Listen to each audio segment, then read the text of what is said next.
कैसे हो आप लोग? अच्छे हो? मेडिकल में इंटरेस्टेड हो? Yes sir. चलो नेट के बारे में अपने बातें करेंगे। कैसे सेशंस है ऑल अबाउट नेट के बारे में पढ़ेंगे, कैसे प्रिपरेशन करनी है, कैसे चलेगा आगे, शेड्यूल क्या रहेगा, अपनी प्लानिंग क्या रहेगी, मैं बताऊँ।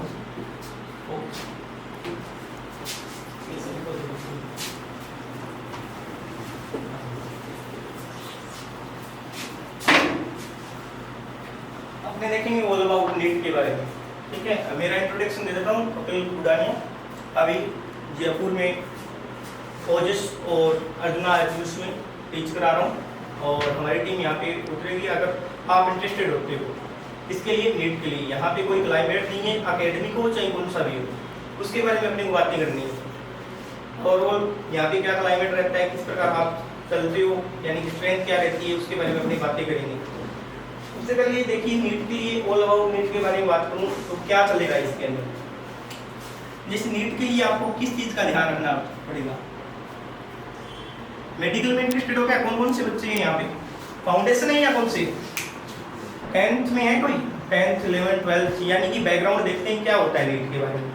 देखिए नीट का एग्जाम किसके लिए कंडक्ट करवाया जाता है, यानी कि जिसका ड्रीम है डॉक्टर बनना। मैं स्पेशली उन चीज़ों को मेंशन करूँगा जो आपको बायोलॉजी के अंदर एक डॉक्टर बनाए। ठीक है, सर ने आपको पहले बता दिया, फिजिक्स वाले सर थे, उन्होंने आपको बताया था कि किस प्रकार एक डॉक्टर के अंदर क्या, कैसे क्या पॉसिबिलिटी होती है, कैसे उसमें डॉक्टर बना जाता है, उसके बारे में आपको बता रहे हैं।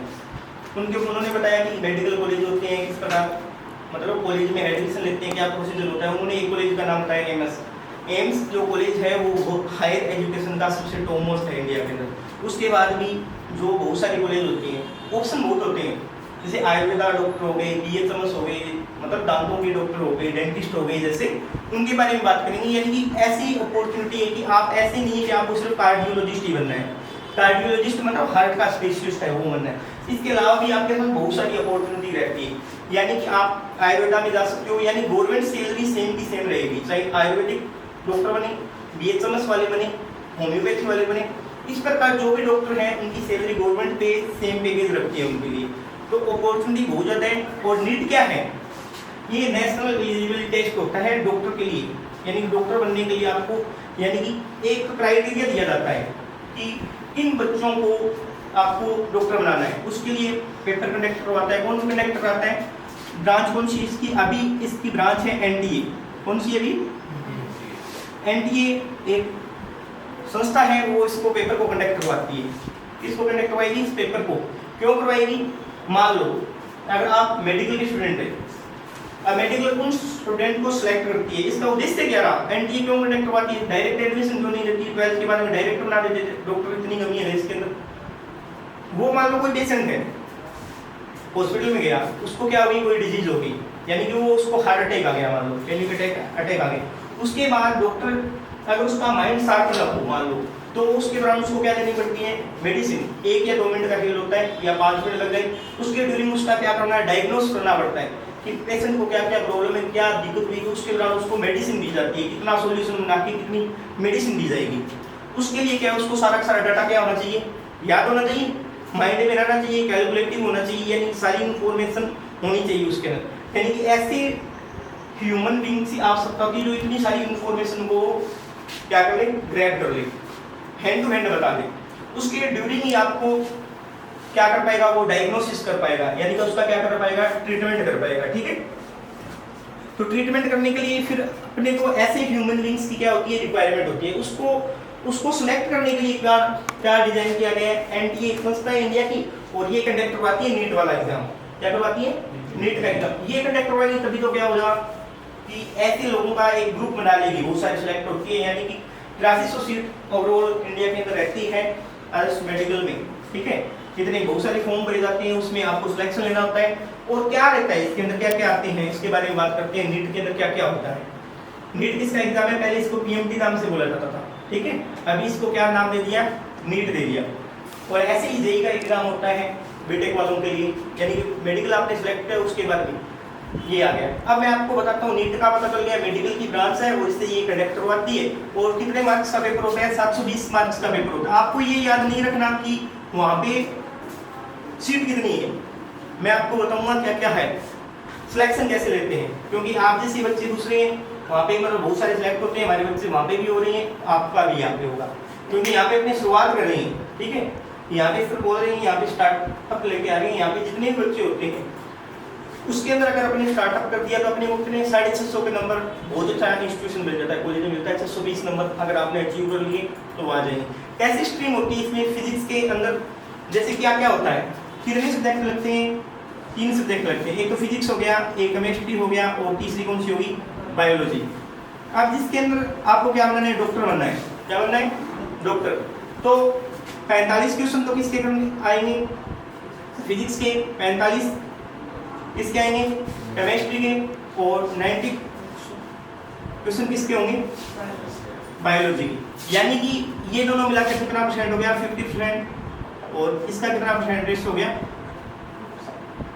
हाफ का रेशियो रहता है, ठीक है, दोनों सब्जेक्ट का। अब जिन स्टूडेंट्स का बायोलॉजी में, जिनका बैकग्राउंड बायोलॉजी रहा है, उनका इंटरेस्ट किस में होगा, बायोलॉजी के अंदर। तो बायोलॉजी के अंदर कौन कौन सी ब्रांच आती है, बॉटनी एंड जूलॉजी, ठीक है। ये दोनों अगर आपने कर लिए तो आपने कितने परसेंट कवर कर लिए,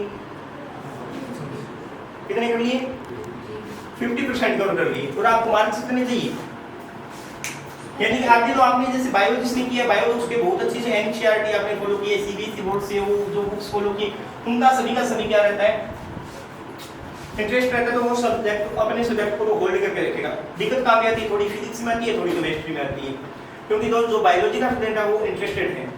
तो ये शेड्यूल रहता है, इसमें इतने 45 क्वेश्चन होते हैं, टोटल 200 क्वेश्चन होते हैं, और 200 में से कितने करने होते हैं आपको, टोटल कितने क्वेश्चन होंगे, 200 क्वेश्चन होंगे, उसमें से आपको 180 क्वेश्चन अटेम्प्ट करने आते हैं।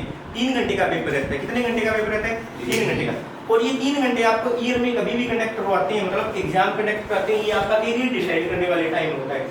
ठीक, आपने तैयारी की, तैयारी करने के बाद एग्जाम दिया, एग्जाम देने के बाद अगर आपने 3 घंटे वहाँ पे अच्छे माइंड से कामनेस के साथ आपने एग्जाम फाइट कर लिया, मान लो पेपर दिया, उसके बाद में जो आज भी हो, उस 3 घंटे के बाद में जो आप बनने वाले हो, उसमें दिन रात का अंतर होता है। सैलरी अपॉर्चुनिटी ये रहती है कि बहुत ज़्यादा होती है, सैलरी का कोई मेंशन नहीं है, ठीक है। आप ह्यूमन बीइंग के लिए काम कर रहे हो, अगर सैलरी का देख के आप वर्क कर रहे हो तो आपके लिए नहीं है, ठीक है। आपको सब्जेक्ट में इंटरेस्ट पैदा करना पड़ेगा, आपको इंटरेस्ट होना चाहिए कि कैसे फंक्शन करती है बॉडी, कैसे अपने हेल्प कर सकते हैं लोगों की, पीपल्स की हेल्प, क्योंकि फिर ये टेक्निक हेक्टिक हो जाता है, माइंड का क्या होता है कि बाद में बोरिंग लगने लगती है। अगर आप इंटरेस्टेड हो कि लोगों की हेल्प करनी चाहिए, और इसके साथ साथ अपनी क्या है, इनकम सोर्स भी बहुत ज़्यादा होने चाहिए, यानी कि इनकम भी बहुत ज़्यादा चाहिए, क्योंकि बेस्ट ऑप्शन करियर का सिलेक्ट करना होता है, ऐसे मान लो। तो उसके लिए अपने बातें कर रहे हैं, अभी अपनी बात करेंगे। आपको ये तो बताया एनटीए एग्जाम कंडक्ट वाला नीट होता क्या है, किसके लिए होता है, डॉक्टर बनने के लिए होता है, ये बात कर दिए थे। अब इसमें आपके यहाँ पे बच्चे बैठे होंगे, 11th के भी है, 12th के भी है, और 10th के भी है, ठीक है। तो अभी अगर आपने डिसाइड कर लिया, 10th वाले बच्चे हैं या 11th के बच्चे हैं, उन्होंने डिसाइड कर लिया फाउंडेशन, ये कब कंडक्ट करवाते हैं, इसके लिए मिनिमम एज 17 ईयर चाहिए, 17 ईयर्स एज है जो पेपर दे सकता है नीट का, कितने ईयर, 17 साल। 17 साल के बाद में आप इस पेपर को दे सकते हो, और आपके पास एजुकेशन क्या होनी चाहिए, 12th, क्या 12th, और वो भी कौन सी स्ट्रीम से होनी चाहिए, आपके मेडिकल स्ट्रीम से होने चाहिए, यानी फिजिक्स केमिस्ट्री बायोलॉजी ये 3 सब्जेक्ट आपके होंगे, तो आप क्या दे सकते हो, नीट का एग्जाम। कितनी लैंग्वेज में आता है, हिंदी, इंग्लिश, पंजाबी, और 7-8 लैंग्वेज हो रहा है, वो इधर वाली साइड की है, तो आप इन लैंग्वेज में अपना पेपर दे सकते हो। अब अपने बात करें कि आपको +1 +2 के साथ जैसे चैप्टर होते हैं, स्पेसिफिक मैं बायोलॉजी की बात करूँगा, बायोलॉजी के अंदर क्या है, यानी कि सभी टीम, अपनी टीम है उसका समर्थ नाम होगा जो आपको पेपर के बारे में बताएगी, यानी कि सारे जैसे मैं बायोलॉजी हैंडल करूँगा, तो जैसे सर पहले फिजिक्स वाले आए थे, मैम केमिस्ट्री से, वो अपने सब्जेक्ट के बारे में एक्सपर्ट है, वो अपने सब्जेक्ट के बारे में वो बताएंगे। जैसे मैं आपको बताऊँ बायोलॉजी के लिए, ठीक है, बायोलॉजी दोनों ही कवर, बॉटनी जूलॉजी मैं करूँगा कवर, क्योंकि मोस्ट ऑफ 50% रेशो किसका रहता है मेडिकल में, एग्जाम के बायोलॉजी का, यानी 50% सिलेबस मैं कराऊंगा, ठीक है, अगर आप इंटरेस्टेड होते हो तो मेडिकल के लिए। दूसरी चीज +1 या +2 के लिए एक दूसरा फायदा ये भी रहता है +1 +2 के एकेडमिक रिकॉर्ड, यानी कि परसेंटेज।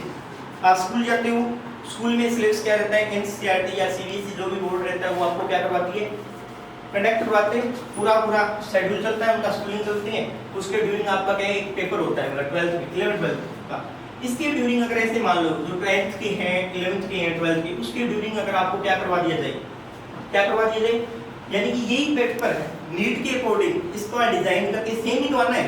सिलेबस क्या रहता है एनसीईआरटी का, सॉरी नीट का, एनसीईआरटी की जो बुक्स है जो यूनिट लगती है, जैसे बायोलॉजी में आपने पढ़ा हुआ सेल बायोलॉजी हो गई यूनिट है 10 यूनिट लगती है अपनी,